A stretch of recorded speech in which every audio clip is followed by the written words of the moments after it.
ఇంగ్లీష్‌లో మాట్లాడాలంటే భయమా? మీలాంటి వాళ్ళ కోసమే spoken English personal training classes వెంటనే జాయిన్ అవ్వండి.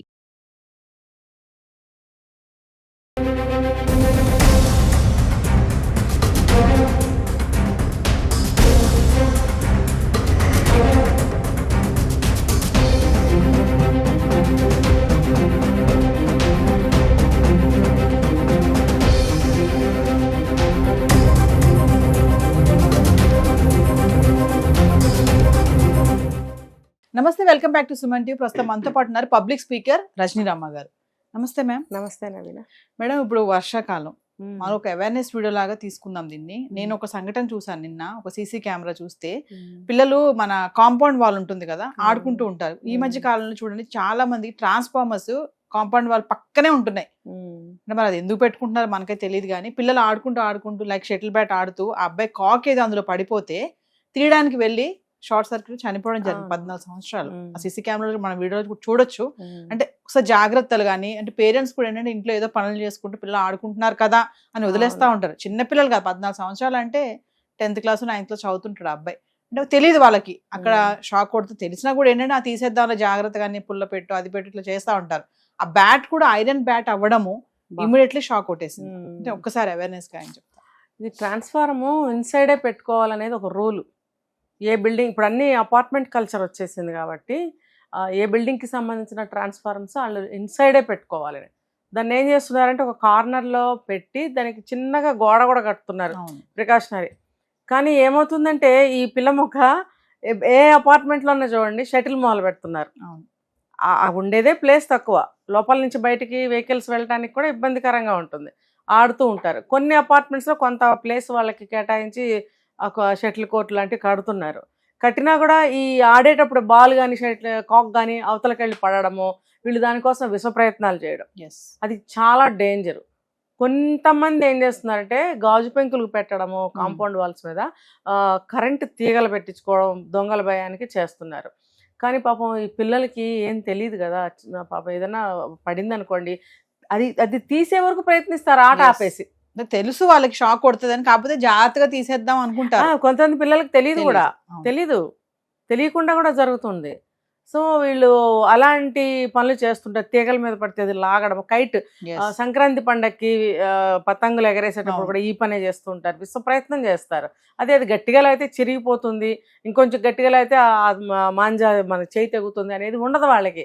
అరే ఇంత రంగులు పతంగ మనం కొనుక్కున్నామే, మనది అక్కడ ఇరుక్కుపోయింది అనే ధ్యాసలో ఉంటారు పిల్లలు. సో కాంపిటీషన్స్ కూడా చేసుకుంటారు ఆ ఊపులో కూడా.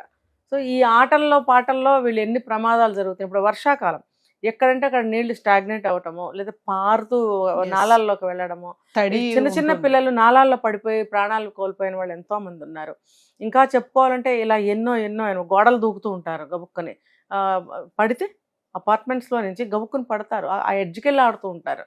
ఇవన్నీ పేరెంట్స్ చూడట్లేదు. మనం విశాఖపట్నంలో కేసు చూసాం. అదేంటి, వర్షం వస్తుందని చెప్పి పిల్లలు వెళ్ళి డోర్ ఓపెన్ ఉంటే తీస్తే డోర్ వచ్చిందని కారులో కూర్చున్నారు. 5-6 గంటలు 4 గంటలు ఉండిపోయారు, ఊపిరాడక 2 పిల్లలు చనిపోయారు. అది చాలా పెద్ద సంచలనం అయింది. సో పిల్లలు ఎటుపోతున్నారు ఏంటి అనేది చూసుకోవాల్సిన బాధ్యత పెద్దవాళ్ళది. వీళ్ళు ఎందుకు పట్టించుకోరో, ఆడుతున్నారుగా నలుగురితోనూ మా పిల్లలు ఏమవుతుందిలే అని నిర్లక్ష్య భావం. ఒకవేళ చెప్పినా పిల్లలు కూడా వినే స్థితిలో ఉండటం లేదు. ఇప్పుడు వాచ్మెన్లు ఉంటారు, వాళ్ళ గోళ్ళ వాళ్ళు ఉంటారు, వాళ్ళు ఎంతమంది నుంచి చూస్తారు. కానీ అది కూడా ఒక బాధ్యతే వాచ్మెన్ది కూడా, పిల్లల్ని అదుపు చేయాలి, పిల్లలు అటు వెళ్ళకండి అని అరుస్తూ ఉండాలి.